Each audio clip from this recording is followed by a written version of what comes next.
Hello friends, welcome to my channel. ఈరోజు వీడియోలో పచ్చి కొబ్బరి చిప్ప నుంచి కొబ్బరిని ఈజీగా ఎలా రిమూవ్ చేసుకోవాలి, ఈజీగా ఇంట్లోనే ఎలా తురుముకోవాలి, ఎలా ఎండబెట్టుకొని స్టోర్ చేసుకోవాలి ఈ వీడియోలో షేర్ చేయబోతున్నాను.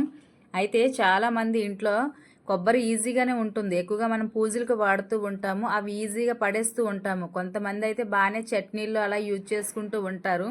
నాలా కొంతమంది అయినా ఉంటారు, అలాంటి వాళ్ళు పడేస్తూ ఉంటారు. అలా పడేయకుండా ఈజీగా రిమూవ్ చేసుకొని స్టోర్ ఎలా చేసుకోవాలి వీడియోలో మీకు షేర్ చేయాలనుకుంటున్నాను.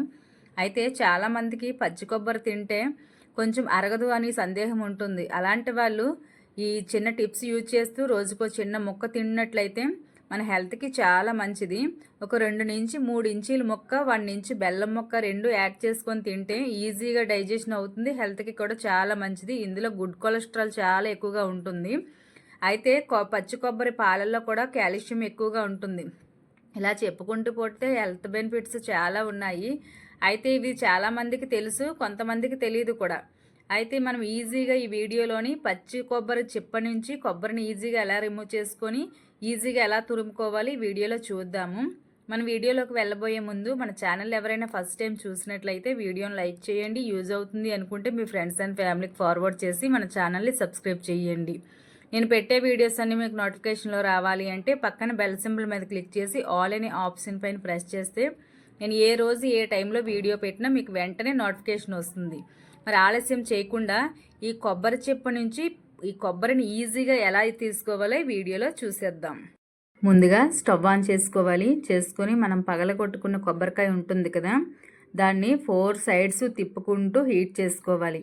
అయితే ఎక్కువగా కొబ్బరికాయలు ఉన్నట్లయితే ఎండలో పెట్టుకుంటే ఈజీగానే చిప్ప నుంచి కొబ్బరి ఈజీగా రిమూవ్ అయిపోతుంది. అయితే మనకి 1-2 కాయలు అలా చేయలేము కదా, మనకి అప్పటికప్పుడు ఏదో పని కూడా ఉంటుంది ఈజీగా ఇలా చేసుకోవాలి అని. మనం కొబ్బరి లడ్డూలు చేసుకుంటాం, బర్ఫీలు చేసుకుంటారు, కొబ్బరి హల్వా చేసుకుంటారు, చట్నీ తయారు చేసుకుంటాము, కొబ్బరి పాలు, కొబ్బరి అన్నం, ఇలా కొబ్బరితో చాలా రకాల రెసిపీస్ చేసుకుంటూ ఉంటాము. పగలగొట్టకుండా మనకి ఈజీగా కొబ్బరి ఫలంగా రావాలి అంటే మనము అప్పటికప్పుడే చేసుకునే టిప్ అయితే ఇదే. కొంతమంది ఎండలో కాకుండా డీప్ ఫ్రిడ్జ్లో కూడా పెట్టి కొద్ది రోజులు వదిలేస్తూ ఉంటారు, అలా కూడా వస్తుంది అని అంటారు.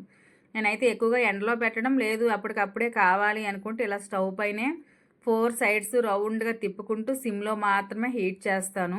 అలా చేయడం వల్ల మనకి ఈ చెప్ప నుంచి కొబ్బరి ఈజీగా రిమూవ్ అయిపోతుంది అన్నమాట. హైలో కూడా పెట్టకూడదు, హైలో పెట్టినట్లయితే కొబ్బరి అంతా కొంచెం డార్క్ కలర్ వచ్చేస్తుంది అనమాట, హీట్ ఎక్కువయ్యి.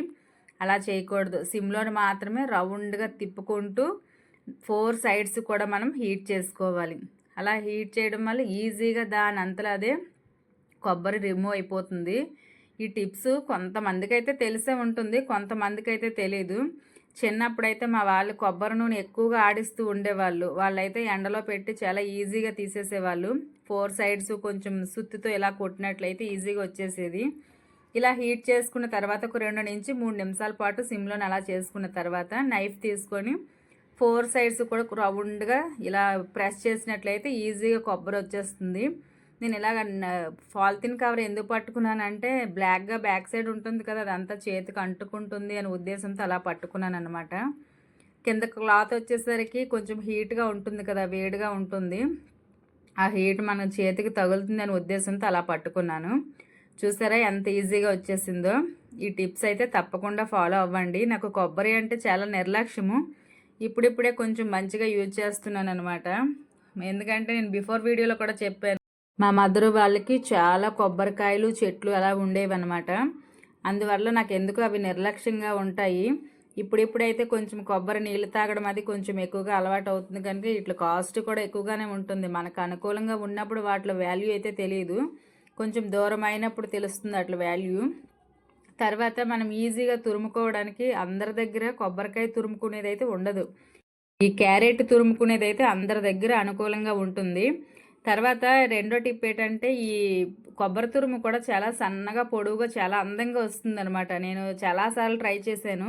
మనకి క్యారెట్ తురుము ఎలా అయితే పొడవుగా సన్నగా అందంగా వస్తుందో కొబ్బరి తురుము కూడా అలానే వస్తుంది. దీంతో మనం హల్వాలాగా కొబ్బరి లడ్డూల్లాగా చేసుకోవచ్చు. లేదు అంటే ఈ తురుముకున్న దాన్నే 2-3 రోజులు ఎండలో పెట్టుకొని స్టోర్ చేసుకుంటే మనము కర్రీస్లోనే యాడ్ చేసుకోవచ్చు. చాలామంది సాంబార్లో కూడా వేసుకుంటారు ఎండు కొబ్బరి, కొన్ని రెసిపీస్లో కూడా చాలా బాగా యూజ్ అవుతుంది.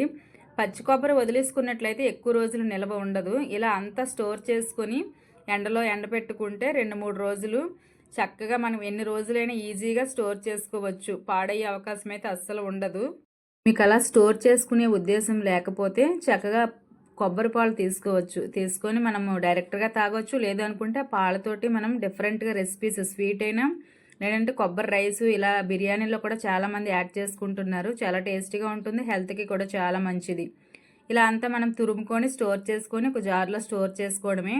అదంతా అయితే ఇంక నేను చూపించడం లేదు, తెలిసిన విషయమే కదా అని. ఈజీగా ఇలా చేసుకోవాలి. చాలా బాగా వచ్చింది. ఈజీగా ఈ టిప్స్ మీరు ఫాలో అవుతూ మీరు కూడా కొబ్బరిని పడేయకుండా ఇలానే ట్రై చేయండి. ఈ చిన్న చిన్న టిప్స్ ఫాలో అవుతే మనము ఈజీగా రెసిపీస్లో వాడుకోవచ్చు. మనం ఊరికే బెల్లంతో యాడ్ చేసుకుని తినవచ్చు. నేను బిఫోర్ వీడియోస్లో కొన్ని వీడియోస్లో లడ్డూలు చూపించాను, అలా కూడా చేసుకోవచ్చు. కొబ్బరిని అయితే నాలా వేస్ట్ చేసే వాళ్ళు అలా చేయకండి. ఇలా ఏదో ఒకటి చేస్తూ ఉంటే చిన్నవాళ్ళైనా పెద్దవాళ్ళైనా తినవచ్చు, ఈజీగా స్టోర్ చేసుకోవచ్చు. చాలా రెసిపీస్లో కూడా యాడ్ చేసుకోవచ్చు. ఈ వీడియో అయితే నచ్చిందని అనుకుంటున్నాను. నచ్చినట్లయితే లైక్ చేయడం మర్చిపోవద్దు. మీరు ఇచ్చే లైక్ మరి కొంతమందికి వీడియో రీచ్ అవుతుందన్నమాట. ఈ వీడియో పైన మీ అభిప్రాయాన్ని కూడా నాకు కామెంట్ బాక్స్లో షేర్ చేయండి. నెక్స్ట్ మరొక మంచి వీడియోలో కలుద్దాం. అంతవరకు చూస్తూ ఉండండి వెంకటి.